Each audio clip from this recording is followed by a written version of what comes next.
ஜிஹெச்சோட நிலம் இப்படி தான் இருக்கும். இதில் எதுவுமே தண்ணி வராது, எதுவுமே தண்ணி வராது, அந்த இடமும் சுத்தமாகவும் இருக்காது. இது ஹாட் வாட்டர்னாங்க, இதுலேயும் எதுவும் வராது. இதுக்கு நம்ம இருக்கிறது 3வது மாடி. ஆனால் இது உள்ள கலேஜ் பாருங்கள், எவ்வளோ கலேஜ் இது புழுவே பிடிச்சிருச்சு. இதில் வந்து பாருங்கள் புழுவே ரெண்டு பைப்பு கனெக்ஷன் எதுவுமே கிடையாது. இதில் வந்துட்டு எந்த ஒரு வசதியுமே கிடையாது. இந்த மேல் அதிகாரிங்க யாராச்சும் வரதுக்கு ஒரு சொல்யூஷன் வளரும் கொடுங்க. கீழே இருக்கிற டாக்டருங்க, சர்வீஸ் டாக்டருங்க வந்தாங்கன்னா அவங்க தான் அதிக கோவப்படுறாங்க. ஒரு குழந்தைக்கு இன்ஜெக்ஷன் போடுறதுக்கு மினிமம் 6 மணி நேரம் பண்ணுறாங்க. வாங்க மேடம்னு சொன்ன ஒரு வாரத்துக்கு நீயே அப்போ உங்களுக்கு அர்ஜென்ட்டுக்கு வந்து பார்க்க முடியாது, இல்லை வெளியே போங்க அப்படிங்கிறாங்க. குழந்தை மேலே அட்மிஷன் இருக்குது, பால் கொடுக்க போகணும்னா அது எனக்கு தெரியாது. அந்த குழந்தை எப்படி தான் பால் குடிக்கும், ஒட்டி பாலும் கொடுக்கக்கூடாதுங்கிறாங்க. குழந்தை அவங்களே கூட்டு வரக்கூடாதுங்கிறாங்க. இவங்களையும் கீழே கூட்டு போகும்போது ஏதாச்சும் ஒன்று ஆயிடுச்சுன்னா கையெழுத்து போட்டுக்கணும். ஏதோ ஒன்று ஆயிடுச்சுன்னா எப்படிங்க எல்லாம் அப்போ அதுக்கு உண்டான ஃபெசிலிட்டி கொடுக்கணும்ல.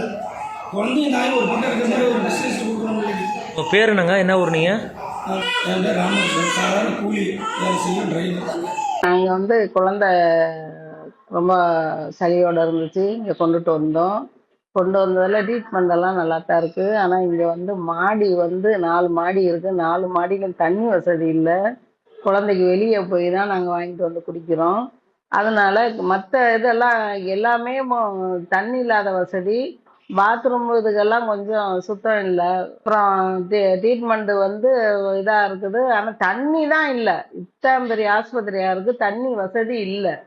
தண்ணி கொஞ்சம் கூட தண்ணி கிடையாது. தண்ணிக்கு நாங்கள் எங்கே போவோம்? பச்சை குழந்தைய வச்சுக்கிட்டு அந்த வெளியே போய் பிடிச்சிட்டு வந்து அந்த தண்ணியை நம்ம பிள்ளைய மேலுகளை தொடச்சோம்னா மறுபடியும் முடியாமல் போயிடுது. அப்போ என்ன பண்ணுறதுங்க?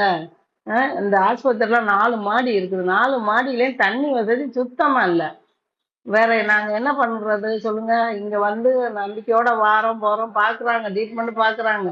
ஆனால் இன்னும் இந்த வசதி இல்லை. நீங்கள் தண்ணி வசதி இதுக்கு ஒன்று பண்ணி கொடுத்துருங்க சார், ரொம்ப நல்லது.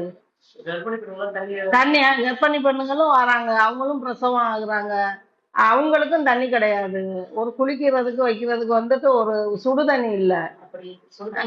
சுடு தண்ணி தான் வேணும். அதான் வெளியே போய் ஒரு 50 ரூபாய்க்கு பொருள் வாங்கினா தான் ஒரு கேனு தண்ணி கொடுக்குறாங்க, சுடு தண்ணி. அதை வச்சு என்ன செய்ய முடியும்? அந்த பிள்ளைகளுக்கு கர்ப்பிணி பெண்ணுங்களுக்கு இடுப்புல தண்ணி ஊற்ற முடியுமா? என்ன செய்ய முடியும் சொல்லுங்க? கேட்டா அது எல்லாம் அசிங்கப்படுத்துறாங்க, அதனால நாங்க அப்படி செய்யல அப்படின்னு சொல்றாங்க. சொல்றாங்க. ஆனா அதுக்குன்னு ஒரு ஆள் போடணும் இல்லையா? தண்ணி குடிக்கிற தண்ணிய சாப்பிட்டுக்கிட்டு இருந்தாலும் விற்குனாலும் செத்து தான் போகணும். அப்படி உள்ள நிலைமையா இருக்கு இந்த ஆஸ்பத்திரியை பத்தி நாங்க குற்றம் சொல்லல. தண்ணி வசதி இல்லை, கர்ப்பிணி பெண்ணுங்களுக்கு ஒரு சுடு தண்ணி கிடையாது, பச்சை குழந்தைகளுக்கு கொடுக்கறதுக்கும் ஒரு சுடு தண்ணி இல்லை. குழந்தைக்கு டீப்பு காயில இருக்குது, மூக்கால இருக்குது, கையில குளுக்கோஸ் கட்டிக்கிறாங்க. 2 பேரும் அளவு பண்ணுங்கிறாங்க, ஒருத்தர் கூட விடமாட்டேங்கிறாங்க. கிட்ட ஒட்டி தான் தாய் தான் பார்த்துக்கணுங்கிறாங்க. 2வது தண்ணி வசதி இல்லைங்க.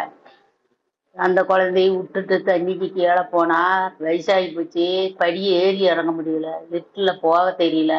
லிஃப்ட் ஒர்க் ஆகுதுங்களா? ஒர்க்க ஆகுதே இல்லைங்க. வர நேரத்தில் எங்களுக்கு பயந்துக்கிட்டு நாங்கள் போகிறதில்ல. சில நேரத்தில் வச்சிடுறாங்க ஆஃப் பண்ணி, அந்த படியில் போங்கங்கிறாங்க.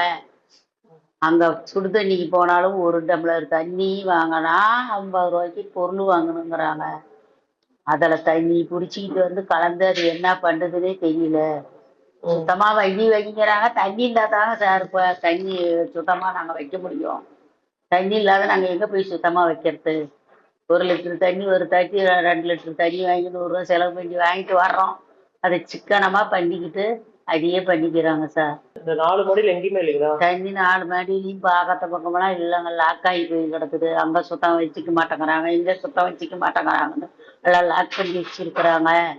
எங்களுக்கு பெரிய சிரமமாக வயசானவங்க, வயசு பிள்ளைங்க இறங்கி ஓடி போய் அந்த காசை கொடுத்துட்டு கூட வாங்கிட்டு வராங்க. எங்களுக்கு இறங்கி இடத்துக்கு மூச்சு வாங்குது. எங்களுக்கு தயவு செய்து தண்ணி விடுங்க, குடிக்கிற தண்ணி.